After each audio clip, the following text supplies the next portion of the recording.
Pagkarating nila sa bahay, ay ikinwento ni Katrina sa kanyang lola ang nangyari. Nagpasalamat naman si Lola Corazon kay Dante dahil sa pagliligtas sa buhay ng kanyang apo. Sabi naman ni Dante, "Pagtiyagaan nyo na po muna ang ganito sitwasyon. Darating rin ang araw na malilipol natin silang lahat." "Oo, Dante, sana nga," sagot naman ni Lola Corazon. Tapos habang hinihintay na makapagluto ng panghapunan ang dalaga, ay nagsimula naman si Dante na tulisan ang mga kahoy na gagawin niyang poste ng bakuran. Sumapit ang alas 7 ng gabi. Sumilip si Katrina sa labas ng bakuran at tinawag si Dante. "Dante, tama na yan. Pumasok ka na rito at maghahapunan na tayo." "Okay, sige, nandyan na," sagot naman ni Dante. Tumayo na ito at pumasok na sa bakuran. Pagkaupo niya sa pagkainan ay nakita niyang magkahalong bigas na palay at bigas mais ang naroon. Nanlaki ang kanyang mga mata at natuwa sa nakita. "Wow, ito ang gusto ko, yung magkahalo na bigas na palay at mais," sabi naman ni Lola Corazon. "Dati naman ay palaging ganyan ang bigas namin. Kaso, noong medyo nagtaghirap na, puro bigas mais na lang ang kinakain namin dahil iyon lang naman ang meron." "Eh bakit ho hindi kayo palaging dumalaw roon sa pinsan niyo si Mang Samboy para mabigyan kayo ng bigas?" "Alam mo kasi Dante, ngayon lang naman iyon sinabi ni Samboy na pumunta sa kanya para mabigyan ng bigas. Dahil nailigtas nga natin siya sa tiyak na kapahamakan. Pero noon ay wala naman siyang ganoong sinasabi. Tsaka, alam mo naman ang tao, kapag medyo nakakaluwag sa buhay, medyo nagiging mataas rin magsalita at mapanliit sa mga mababa sa kanila. Kaya, para makaiwas na rin ang mapagsalitaan ng hindi maganda, ay hindi na lang din ako masyadong pumapapil sa kanila. Dumadalaw naman ako kapag panahon ng fiesta dahil nagpapasabi naman sila na pumunta raw kami roon. Pero kapag mga ibang pagkakataon na wala naman ako maitutulong sa kanila, ay hindi talaga ako nagpupunta roon." "Ah, kaya po pala," sagot pa ni Dante at nagpatuloy na sa pagkain. Matapos makakain ay kumuha si Dante noong bote ng 4 kanto na gin. Napansin naman siya agad ng dalaga at nagtanong, "Dante, anong gagawin mo dyan?"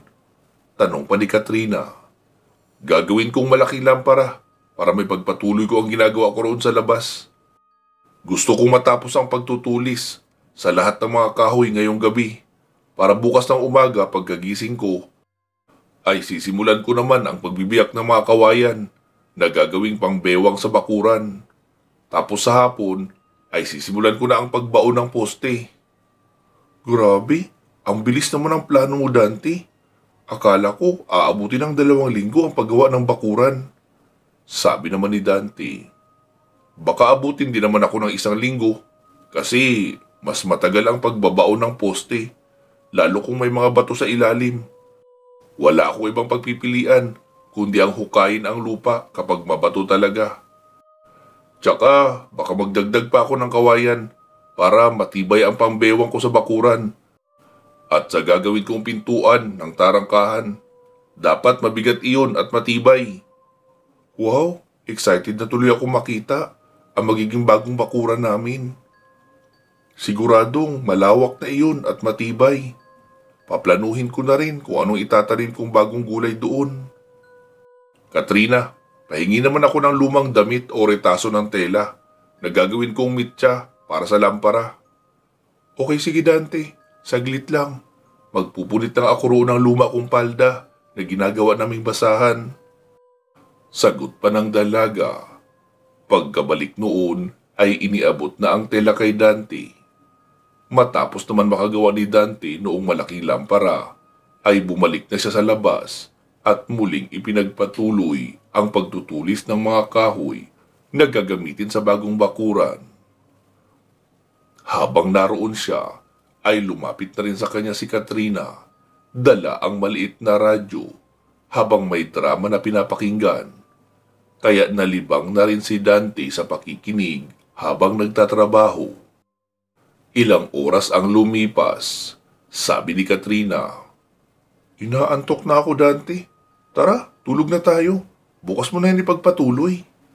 Sabi naman ni Dante, "Sige na, mauna ka na matulog. Bago mag alas 12 siguro ako papasok.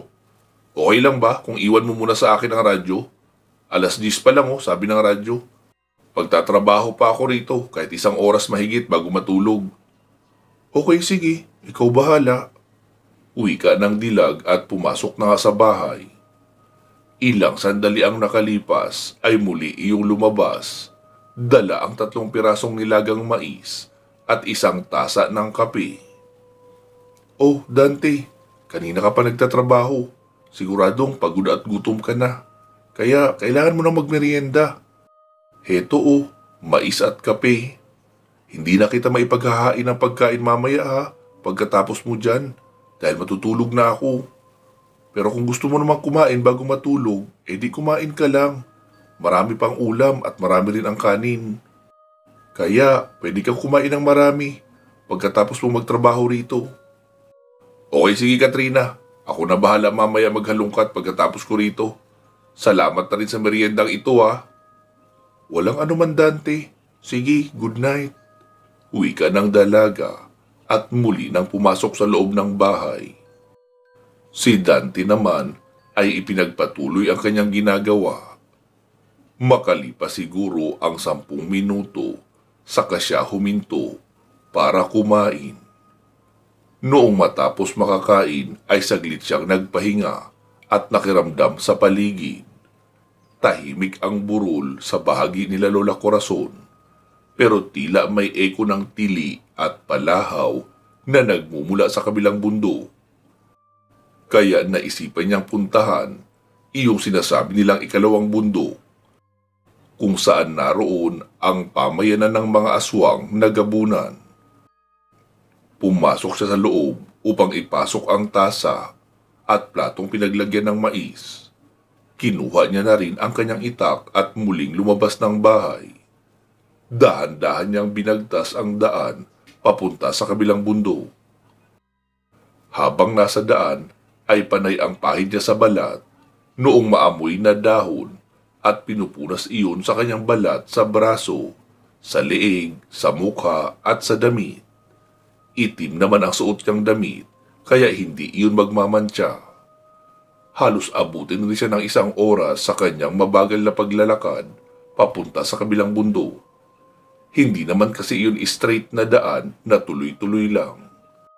Baling naghahanap lang siya ng bahaging hindi gaanong masukal at iyon ang dinadaanan niya papunta sa kabilang bundok hanggang sa makarating siya sa tuktok.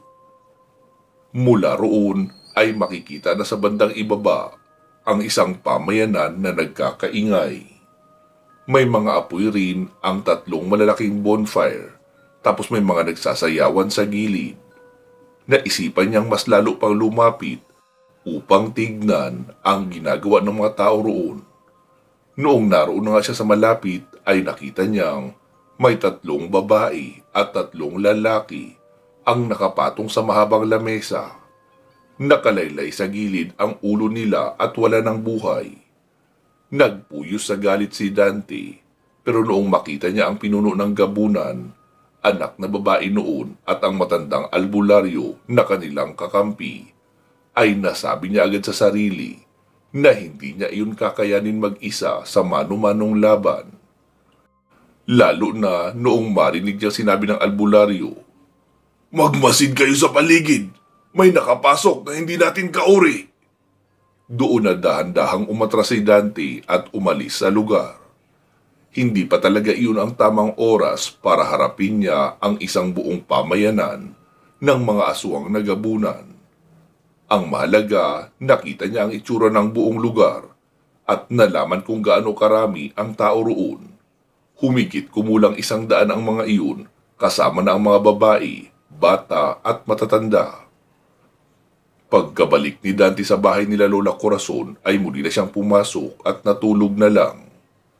Pasado 12:00 na rin naman.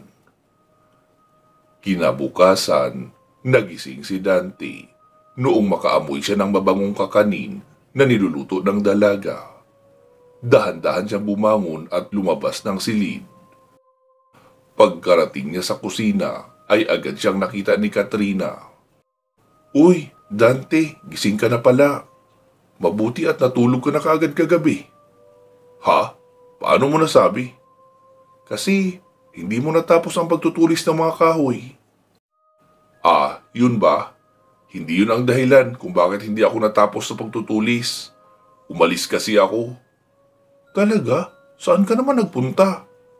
"Pumunta ako sa pamayanan ng mga aswang sa ikalawang bundok." "Ha? Nababaliw ka na ba? Bakit mo yun ginawa?" "Ano ka ba? Relax ka lang. Hindi naman ako pumunta roon para makipaglaban. Gusto ko lang malaman kung gaano kalaki ang pamayanan nila roon at kung anong nangyayari. Kasi may naririnig akong naghihiyawan na parang umiiyak. Pagkarating ko nga roon, ay naabutan ko ang 3 babae at 2 lalaking biktima. Wala na akong magagawa dahil patay na sila noong pagkarating ko.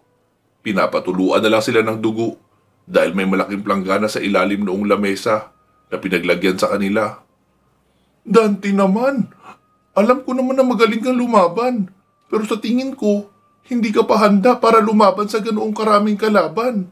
Kaya baka naman pwedeng huwag ka muna magpadalos-dalos. Kapag may nangyaring masama sa'yo, ay hindi ko na alam ang gagawin ko. Tsaka, hindi ka rin namin matutulungan ni Lola." Tila naiiyak na wika ng dalaga. Nilapitan naman iyon ni Dante. Noong makalapit na siya ng tuluyan, ay doon na nga bumitaw ang mga luha ng dalaga at dumaloy ang luha sa pisngi. "Uy, huwag kang umiyak. Sorry na. Hindi ko naman intensyon na pag-alalahanin ka." "Oo, hindi na ako babalik roon hanggat alam kong hindi pa ako handa. Hindi ko lang talaga maiwasang alamin ang naririnig ko kagabi. Nakakakilabot kasi talaga yung narinig kong iyak at balahaw." Wika ni Dante. Bigla naman siyang niyakap ng dalaga, sabay sabing, "Promise ha?" "Oo, promise." "Sige, maiwan muna kita rito, mag-iigib lang ako. Ang bango ng niluto mo ah, ano ba yun?" "Ayan no, sa bilao. Nagluto ako ng biko." "Eh bakit hindi mo ako ginising para ako ang nagkayod ng nyog?" "Naku, abuso na yun masyado sa'yo. Buong araw ka na nagtatrabaho hanggang gabi para sa bakuran namin. Pati ba naman pagkakayod ng nyog na kaya naman namin gawin ay iaasa pa namin sa'yo? Nagtulong naman kami ni Lola sa pagluluto niyan. Naroon na nga siya sa batis, naliligo." "Sige pala, pupunta na rin ako roon para makapag-igib." "Dante, ayos lang ba? Samahan mo muna ako bumaba sa pamayanan mamaya pagkatapos natin mag-almusal. Hatiran lang natin ng biko, yung 3 buntis na inaalagaan ni Lola. Tapos si Ninita din, yung dalagita sa tindahan. Tapos bumili na rin tayo ng karning baboy, kahit iyong pata sabi ni Lola. Para naman daw makakain ka ng sinabawang karne." "Nice ah, ako talaga ang dahilan kaya mag-uulam ng masarap." "Oo naman, pero kami rin naman gusto rin mag-ulam ng masarap. Karagdagang rason na rin yung magiging pabuya sa iyo." "E di sige, hindi na ako tatanggi. Sige na, mag-iigib na ako." Wika ni Dante at dumampot na ng 4 na container at inilagay sa saklay, saka siya umalis. Matapos makapag-igib ay naligo na rin si Dante, saka sila nag-almusal lang sabay-sabay. Sabi naman ni Lola Corazon, "Dante, meron ba akong maitutulong sa'yo na sa tingin mo ay kayang-kaya ko namang gawin? Parang halos wala na kaming naitutulong sa paggawa ng bakuran. Lahat na lang inako mo." Sabi naman ni Dante, Meron naman po." "Eh ano yun?" "Nito po, yung gagamitin natin panali." "Eh di sige, mangunguha ako mamaya ng marami noon. Ibibilad pa iyon matapos linisan." "Para naman, may magawa ako habang wala kayo. Sabi naman ng dalaga, Lola, huwag po kayong masyadong lalayo ha. Oo naman, dyan lang naman ako sa unahan mangunguha. Matapos nga makakain ng almusal, ay agad na ring naligo si Katrina sa banyo. Habang nasa may bakuran lang si Dante, nakatambay na naghihintay sa kanya. Noong ready na ang dalaga ay agad na silang umalis. Si Dante na ang nagdala ng bayong na may lamang mga biko na ipamimigay. Pagkarating sa ibaba ay ipinamigay na muna nila sa mga buntis ang biko hanggang makarating sila kina Ninita. Sabi naman ni Ninita, Naku Ate Katrina, sana naman dalas-dalasan niyo ang pagluluto ng ganitong biko. Paborito namin ito ni mama ko kasi hindi sobrang matamis pero malinamnam dahil marami daw ang gata at hindi durog ang malagkit. Naku, pasensya ka na rin Ninita. Pakisabi kay Aling Bilin, nagustuhin man namin na magluto palagi ng ganyan, kaso busy kami masyado sa paghahanap buhay at paggawa ng bagong bakuran. Ah, ganun ba ate? Sige pala, salamat na rin rito ha. Sa'yo rin Kuyang Pogi. Sabi naman ni Dante, Nako, wala naman ako na itulong dyan, nakikikain lang din ako. At least, sinamahan mo si Ate Katrina na maghatid rito para safe siyang makababa. Madalas pa naman kaming may nakikita ng mga kalalakihang umaakyat. At ang sabi ni Mama, mga aswang ang mga iyon. Tumadaan kasi sila rito sa amin para bumili ng sigarilyo. Tapos, bumubula ang langis namin kapag narito sila. Talaga ba Ninita? Kapag ganoon ay huwag kang lalabas ng bahay ha, habang narito sila sa malapit. Aswang nga talaga sila. Opo Kuyang Pogi. Sabi naman ni Katrina. Dante ang pangalan niya. Okay po, Kuya Dante. Sige Ninita, bababa lang kami ng talipapa. Bibili kami ng pang-ulam. Okay po Ate Kat, ingat kayo. Matapos nilang makausap saglit ang dalagita, ay agad na silang naglakad pa ibaba. Anong bibili natin Kat?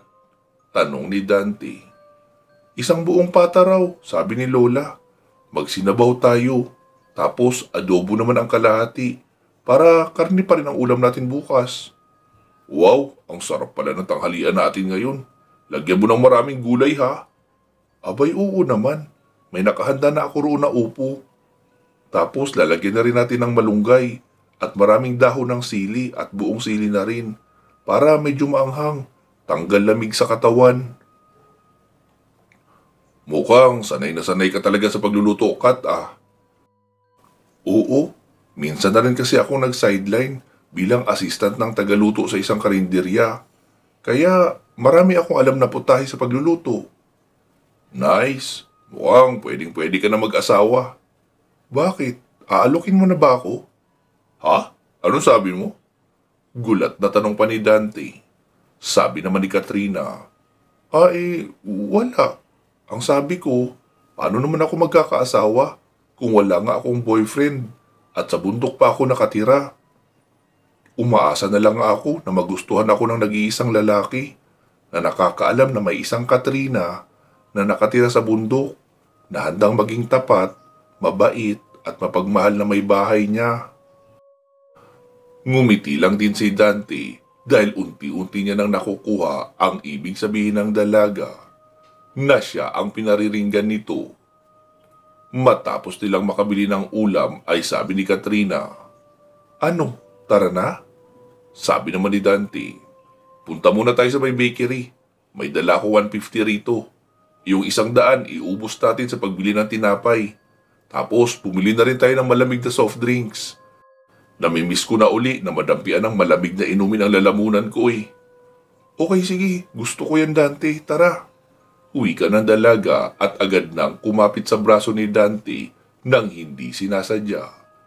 Hinayaan na lang din naman siya ni Dante na nakahawak sa braso. Pagkarating sa bakery ay si Dante na ang bumili noong matitigas na tinapay. Dapat kasi iyong ganoon para hindi madaling masira kahit paabuti ng 5 araw. Bumili na rin siya ng 2 coke para tag-isa sa kanila ni Katrina at ipinalagay niya iyon sa plastic para makapagsimula na silang maglakad habang unti-unting umiinom noong malamig na soft drinks. Habang naglalakad ay sabi ni Dante, "Naku, mukhang may gusto na namang pumanaw ng tanghaling tapat ah." "Ha? Bakit, Dante?" "May nararamdaman kasi ako nakatingin sa atin. Mainit ang tingin niya kaya ako nararamdaman." "Ha? Meron bang ganun?" "Oo, kapag may karunungang itim ang nakatitig at masama ang intensyon, mararamdaman iyon ng katulad kong may mutya. Pero relax ka lang, umaga naman at kayang-kaya kita ipagtanggol." Makalipas na ang 5 minutong paglalakad, ay biglang may lumabas na matanda mula sa unahan. Maayos naman ang kasuotan nito kahit pa luma at kupas. Maputi na rin ang buhok at balbas noon. Alam ni Dante na iyon ang nararamdaman niyang nakatitig sa kanya dahil nag-uumapaw rin ang enerhiyang itim ng matandang iyon. Noong malapit na yun sa kanila ay inunahan na ni Dante. "Magandang umaga po, Lolo." Matalim ang tingin noon kay Dante pero biglang binago ang ekspresyon ng mukha. "Magandang umaga rin sa inyo. Saan ang punta nyo?" Sabi naman ni Dante, "Papauwi na po." "Saan ba kayo umuuwi? Wala naman akong alam na naninirahan sa bundok malapit rito." "Kay Lola Corazon po. Ito po si Katrina, apo niya. Ako naman si Dante, kasintahan ni Katrina. Bago pa lang kaming nagsasama, kaya maaaring hindi pa kayo familiar sa akin." "Ah, ganun ba? Oo, kilala ko nga si Corazon at nakikita ko na rin na kasama niya ang dalagang ito. Tama ka, ngayon nga lang din kita nakita." "Kayo po, ano pong pangalan niyo?" "Ako si Agum, isa akong albularyo." "Sa bundok na ito rin po kayo nakatira?" "Nako, hindi. Nangangalap lang ako ng alamang gamot, kaya ako galing sa bundok. Sige, mauna na ako." "Okay, sige po. Ingat kayo." "Oo, kayo rin mag-iingat. Maraming mababangis na hayop sa kabundukang ito na umaatake kahit umaga." "Okay po, salamat sa babala. Alis na po kami." Wika ni Dante at nagpatuloy na sa paglalakad. Habang hawak-hawak niya ang kamay ni Katrina.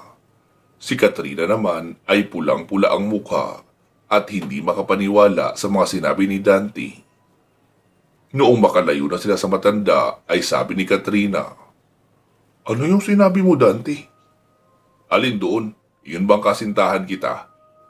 "Oo." "Kailangan kasi natin ng kapanipaniwalang alibay para maniwala siyang magtatagal ako sa bahay niyo. Para iwasan rin muna nila ang pagsalakay sa inyo." "Ha? Anong sinasabi mo? Kilala mo ba ang matandang iyon?" "Oo, kanang kamay siya ng pinunong aswang doon sa pamayanan. Siya ang nakaramdam ng aura ko, kaya nalaman nilang naroon ako. Kaya rin ako umalis agad dahil nagsimula na silang maghanap sa paligid nang nakapasok na hindi nila kauri. Matinik ang pang-amoy niya. Siya nga pala, sorry ha, at sinabi kong kasintahan kita." "Okay lang yun, Dante. Sana nga magkatotoo." "Ha? Ano sabi mo?" "Sabi ko, okay lang yun. Sana maniwala siya na magkasintahan talaga tayo para medyo matakot silang sumalakay sa bahay namin dahil iisipin nila na may kasama na kaming lalaki." "Ah, okay. Yun nga talaga ang purpose ko. Tara na." Wika ni Dante at hindi na binitawan pa ang kamay ng dalaga, kaya magka-holding hand sila habang naglalakad. Pagkarating sa bahay ni Lola Corazon ay sabi ni Dante, "Kat, kailangan mo pa ba ng tulong ko sa pagluluto?" "Hindi na, Dante. Kaya ko na ito." "Sige pala, itutuloy ko na ang pagtutulis ng mga kahoy." Nakita naman nila si Lola Corazon na nagbibiyak ng mga nito na nakuha at nililinisan ang mga iyon. Uminom lang si Dante ng tubig at nagtungo na sa labas upang ipagpatuloy ang pagtutulis ng mga kahoy. Lumapit naman si Lola Corazon kay Dante habang abala siya sa kanyang ginagawa. Dante, may nangyari bang hindi maganda? Bakit parang ang lalim ng iniisip mo? Lola Corazon, kilala niyo po ba si Albularyong Agum? Oo. Hindi ko masasabing albularyo talaga siya. Dahil kung ako, mahinang antas na albularyo, siya naman ay mas mababa pa sa akin. Mahilig lang siya sa mutya.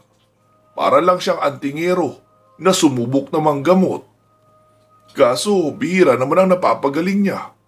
Hanggang sa wala nang naniniwala sa kanya. Kaya wala na rin lumalapit. Tapos bigla siyang nawala. Wala na akong balita kung nasaan na siya ngayon. Bakit mo siya kilala? Nakita mo ba siya? Opo, Lola. 2 beses na. Una ay kagabi.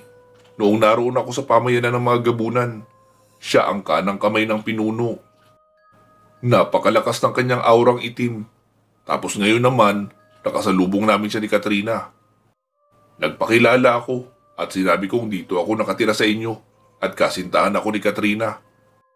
Para medyo mangilag silang puntahan kayo rito dahil maiisip nilang may kasama na kayong lalaki. Ganun ba? Pinasok niya na pala ang kadiliman para magkaroon ng malakas na kapangyarihan. Delikado na tayo noon sa kanya, Dante, kung ganoon na pala siya kalakas. At kung kakampi niya ang mga gabunan, kayang-kaya niyang basagin ang espiritual kong bakod na inilagay ko rito. Mapapasok na kami rito. Huwag kayo mag-alala, Lola Corazon. Pwede kitang tulungan gumawa ng karagdagang bakod o iyong espiritual na proteksyon. Kahit papaano naman ay may naituro sa akin si Mang Maing. Iyon nga lang, mangangailangan tayo ng kahit 2 mutya. Kahit simpleng mutya lang. Iyon ang magsisilbing baterya ng proteksyon na gagawin natin. Nasa libreta ko po yung orasyon na gagamitin sa paggawa ng proteksyon. Ganun ba? Meron naman ako dyan. Mutya ng bayabas at mutya ng mais. Pwede yun magamit. Sige po, gawin natin mamayang gabi. Siguradong kahit malakas siya, ay mahihirapan siyang tibagin iyon. Lalo at kapangyarihan ng kaliwa ang taglay niya. Dante, may tanong ako sa iyo ha? Huwag mo sanang mamasamain. Ikaw ba ay may pagtingin kay Katrina? Siguro naman hindi ka manhin. Ramdam mo rin na may pagtingin sa iyo ang apo ko. Lola, sa ngayon po hindi ko priority ang mga bagay tungkol sa aking puso. Kung pagkakagusto lang naman ang itinatanong nyo, opo, gusto ko po si Katrina. Mabait siya, maganda, masipag at masarap magluto. Wala nang ibang hahanapin pa ang isang lalaki sa kanya. Nasa kanya na lahat. Kaso wala akong karapatan na pagbigyan sa ngayon ang kung anumang nararamdaman ko para sa kanya. Kailangan kong unahin ang misyon ko. Pagkatapos noon, saka ko naiisipin ang pagkakaroon ng taong mamahalin. Kaya, pasensya na po. Naku, Dante, wala ka namang dapat ihingi ng pasensya. Nasagot mo ng tapat ang katanungan ko. Sapat na iyon sa akin. At sana bago ka umalis rito sa amin, ay masabi mo rin yan kay Katrina para alam niya kung saan lalagay ang puso niya. Sige po, sagot ni Dante na seryoso ang mukha. Iniwan na siya ni Lola Corazon dahil mainit na ang paligid.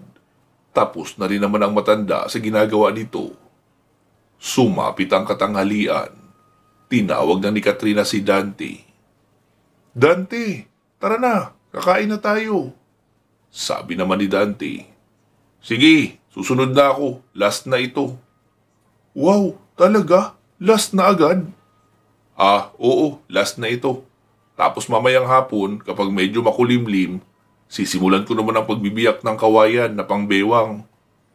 Di sige, tapusin mo na muna yan. Hihintayin na lang kita. Wika ng dalaga na matamis ang ngiti na nakatitig sa ginagawa ni Dante. Noong matapos na nga si Dante ay magkasabay na sila ni Katrina na naglakad papasok. Tuwang-tuwa si Dante dahil masarap ang kanilang ulam. Maliban sa ulam na nilagang pata ng baboy na may upo, dahon ng sili at malunggay, meron din silang sausawan na patis na mula sa bagoong na istak ni Katrina. Tapos may kalamansi at patis rin. Pawis na pawis silang tatlo habang kumakain, lalo at may kaunting anghang ang sabaw. Idagdag pa na tirik din ang araw. Noong matapos makakain ay nabundat si Dante. Naupo lang muna siya sa gilid ng bahay habang nakatingin sa malawak na maisan. Noong matapos naman si Katrina sa paghuhugas ay lumapit iyon sa kanya. Dante, umidlip ka muna bago magpatuloy sa pagtatrabaho. Masyado pang mainit oh. Alauna pa lang din naman. Kahit mamaya mga 3:00 ka na bumalik sa pagtatrabaho para hindi na masyadong mainit. May 2 oras ka pa para makatulog. Oo sige, matutulog ako mamaya kaunti. Mauna ka na. Ngumiti lang si Katrina at nagtuloy na sa loob ng kwarto ng kanyang lola. Maya-maya ay pumasok na rin si Dante sa loob ng kwarto niya at natulog. Pero 1 oras lang. Pagkagising ay agad na rin siya bumalik sa pagtatrabaho ng paspasan. Bago pa lumubog ang araw ay tapos na si Dante sa kanyang kailangan gawin na maihanda ang mga kahoy pati na ang kawayan. Balak niyang kinabukasan ay pagbabaon na ng mga kahoy ang gagawin niya. Lumapit naman sa kanya ang maglola na may dalang kape na tag-iisa sa kanila at isang malaking mangkok noong biko. Ito talaga ang gusto ko rito. Yung kahit gaano pa ako magpakapagod ay hindi ako mag-aalala dahil siguradong pagkatapos naman ay makakain ako ng marami. Sabi naman ni Katrina. Oo naman syempre. Kaya dapat after ng misyon mo sa inyo ay bumalik ka rito para mapagsilbihan pa kita palagi ng masasarap na pagkain. Yun nga lang, tutulungan mo na ako mag-asikaso ng maisan at iba pang taniman. Sabi naman ni Dante, wala namang problema sa akin ang mga trabahong iyan. Pero hindi mo na ako mangangako dyan, Katrina ha. Hindi ko pa nga alam kung makakaligtas ako ng buhay pagkatapos ng misyon ko. Kaya maaga pa para mangako. Dante naman kung makapagsalita ka, ay parang masigurado pa ang kamatayan mo kaysa sa tagumpay. Kaya ka nga narito, diba? Para magkaroon ng karagdagang mutya. Ibig sabihin, magtatagumpay ka roon. Sana nga, Katrina. Sana nga. Malungkot na mukha pa na wika ni Dante. Sabi naman ni Lola Corazon. Hala sige, maiwan ko muna kayo rito. Magdidibusyon na ako ng maaga. Huwag muna kayo pumunta sa kubo ha.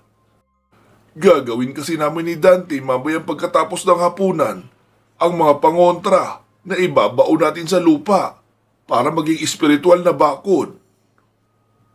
Noong sila na lang ni Dante at Katrina ang naiwan, ay tahimik na lang din sila pareho. Maya-maya ay sabi ni Dante, Tara na sa loob, Katrina, baka masalisihan tayo rito. Nararamdaman ko ang matanda na nakasalubong natin kanina. Narito siya nagmamasid. Magpanggap tayo uli na totoong magkasintahan. Uwi ka ni Dante, sabay inalalayan si Katrina papatayo. At niyapos na rin ito sa bewang habang naglalakad sila papasok sa bakuran. Doon na lang din muna sila tumambay sa may likurang bahagi ng kusina habang mahinang nagkikwentuhan. At hinihintay si Lola Corazon na makatapos sa kanyang pagdidebosyon. Pansamantala po muna natin puputulin dito itong ating kwento. Magsama-sama tayong muli sa part 19. Mag-iingat po kayo palagi at hanggang sa muli.